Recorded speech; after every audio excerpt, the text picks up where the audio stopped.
Mr. President, with respect, I think it's disrespectful for you to come into the Oval Office and try to litigate this in front of the American media. You got to be more thankful, because let me tell you, you don't have the cards. With us, you have the cards. People are dying. You're running low on soldiers. You're running low on soldiers. It would be a damn good thing. And then that actually seems to be the thing that so offends Donald Trump, is criticism of Vladimir Putin. And he seems to actually expect that the leader of Ukraine should not say mean things about the dictator who invaded his country, killed tens of thousands of his citizens, disrupted the lives of millions of people, attacked Ukraine's civilian infrastructure, butchered the innocents in Bucha and other parts of the country.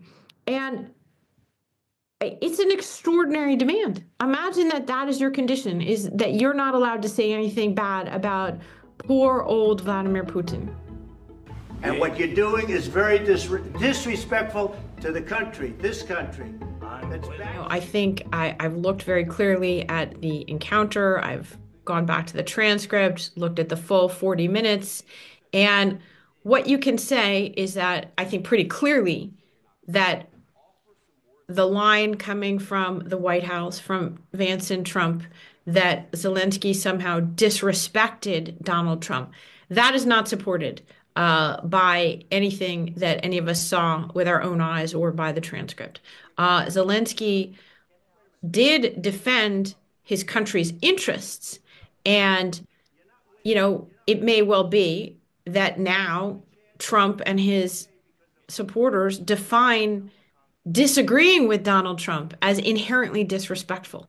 And that, I think, is part of what's happening here, that Donald Trump is on a major power trip. And he has had a parade of European leaders, including Emmanuel Macron, including Keir Starmer, just the same week, come into the White House. And they didn't push back on Donald Trump, and they sucked up to him.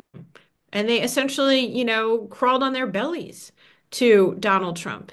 And that seems to be the kind of subservience that Trump now expects and demands from his Western allies. And so he was infuriated, perhaps, by Zelensky not doing that.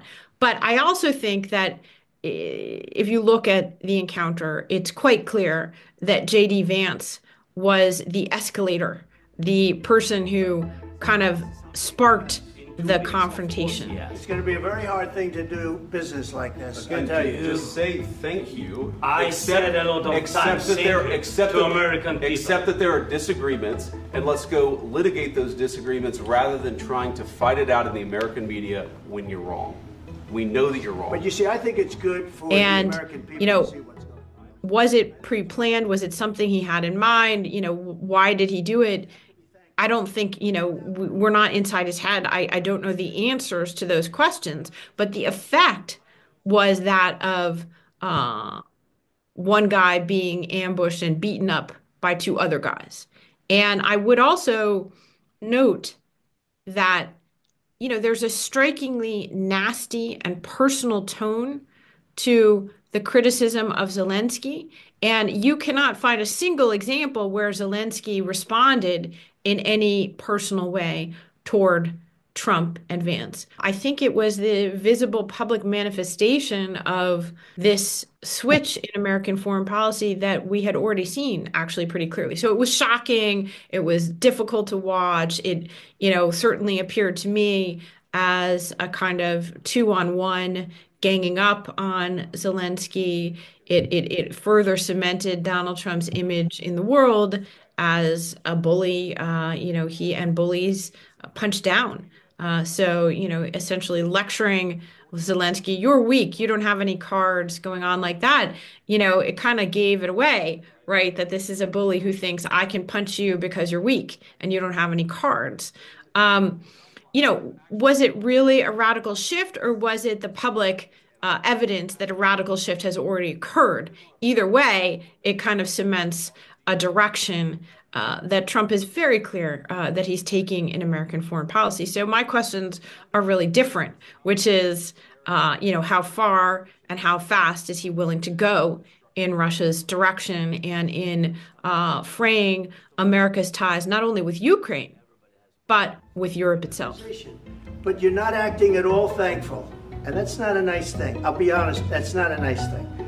All right, I think we've seen enough. What do you think? Huh? This is going to be great television, I will say that.